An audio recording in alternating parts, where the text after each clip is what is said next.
అందరికీ నమస్కారం. మన సంస్కృతి, కళలు ఎంత గొప్పవో మనందరికీ తెలిసిందే కదా. ఆ కళలను బతికించి భవిష్యత్తు తరాలకు అందించే యువ ప్రతిభను ఎంకరేజ్ చేయడానికి ఒక అద్భుతమైన అవకాశం మన ముందుకొచ్చింది. ఈనాటి మన ప్రత్యేక వివరణకు స్వాగతం. ఈరోజు మనం యువ కళాకారుల కోసం ప్రభుత్వం అందిస్తున్న ఒక ప్రతిష్ఠాత్మకమైన స్కాలర్షిప్ స్కీమ్ గురించి ప్రతి చిన్న విషయాన్ని చాలా క్లియర్గా తెలుసుకుందాం. ఇక ఆలస్యం చేయకుండా నేరుగా విషయంలోకి వెళ్ళిపోదాం.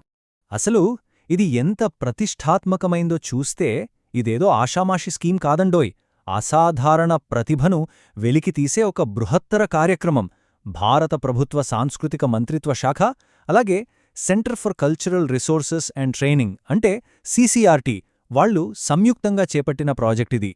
దీనికి సంబంధించి తెలంగాణ సమగ్ర శిక్ష రాష్ట్ర ప్రాజెక్ట్ డైరెక్టర్ గారి అధికారిక ఆదేశాల ద్వారా అప్లికేషన్స్ కోరుతున్నారు. అంటే కేంద్రం మరియు రాష్ట్ర ప్రభుత్వాలు కలిసికట్టుగా మన పిల్లలలోని టాలెంట్ని ప్రపంచానికి పరిచయం చేయడానికి చేస్తున్న గొప్ప ప్రయత్నం ఇదన్నమాట. సరే, ఇదంతా బావుంది కానీ అసలు దీనికి ఎవరు అర్హులు, వయసెంతుండాలి, ఈ డీటెయిల్స్ ఇప్పుడు చూద్దాం.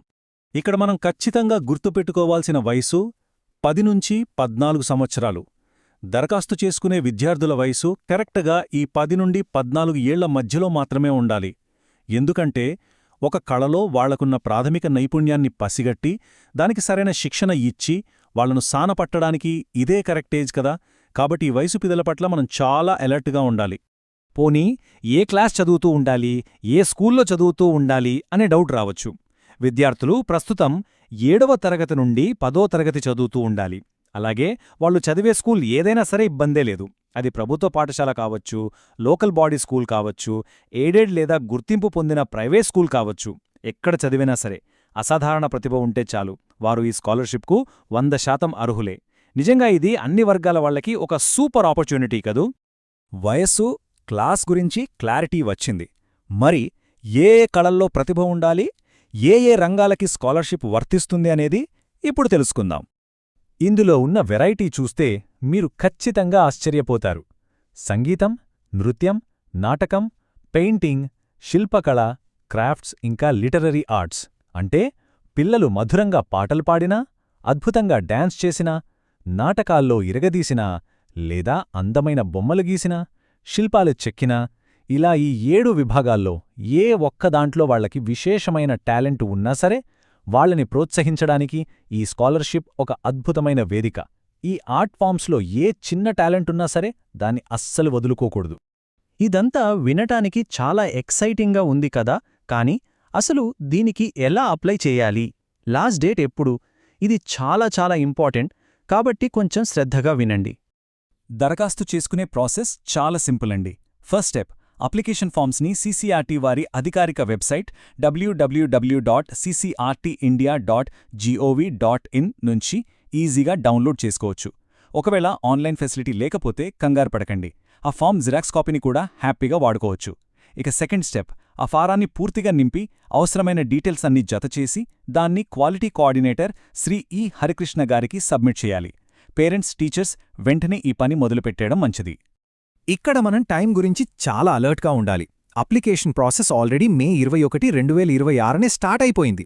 ఇక మీరు క్యాలెండర్లో ఖచ్చితంగా మార్క్ చేసుకోవాల్సిన లాస్ట్ డేట్ మే 30, 2026 సాయంత్రం 5 గంటలు. అవును, ఈ టైంలోపు ఫిల్ చేసిన అప్లికేషన్స్ హరికృష్ణ గారికి చేరిపోవాలి. ఎందుకింత టైట్ షెడ్యూల్ అంటే మరుసటి రోజే అంటే మే 31వ తేదీన ఫైనల్ స్క్రూటినీ చేసి సెలెక్ట్ అయిన వాళ్ళ లిస్ట్ని జిల్లా స్థాయి నుండి రాష్ట్ర సమగ్ర శిక్ష ఆఫీస్కి పంపించేస్తారు. కాబట్టి మే 30 సాయంత్రం 5 గంటలు అనే డెడ్లైన్ని ఎట్టి పరిస్థితుల్లోనూ మర్చిపోవద్దు. ఇక ఇదంతా సక్సెస్ అవ్వాలంటే ఒక వర్గం వారి పాత్ర చాలా కీలకం. వాళ్లే మన స్కూల్ హెడ్ మాస్టర్లు. ఈ విషయంలో ప్రభుత్వం ఇస్తున్న ఆదేశమేంటంటే పాఠశాలల ప్రధానోపాధ్యాయులు తమ పాఠశాలలోని టాలెంటెడ్ విద్యార్థులను గుర్తించి ఈ పథకానికి అప్లై చేసుకునేలా వాళ్ళని ఎంకరేజ్ చెయ్యాలి. చూశారుగా, ఇది కేవలం ఒక సర్క్యులర్ కాదు, మన దేశ సాంస్కృతిక వారసత్వాన్ని కాపాడే భవిష్యత్తు కళాకారులను వెతికితీసే ఒక గొప్ప బాధ్యత. హెడ్ మాస్టర్లు తమ స్కూల్లో ఒక అన్వేషకుడిలా మారి ఎవరిలో ఏ టాలెంటుందో పసిగట్టి వాళ్ళని దగ్గరుండి మరీ అప్లై చేయించాలి.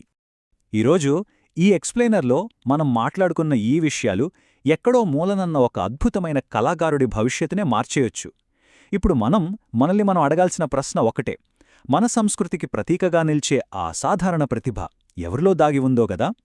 ఆ టాలెంటెడ్ పిల్లాడు లేదా పాప మనకు తెలిసిన స్కూల్లోనే ఉండొచ్చు, లేదా మన ఇంట్లోనే మన చుట్టుపక్కలే ఉండొచ్చు.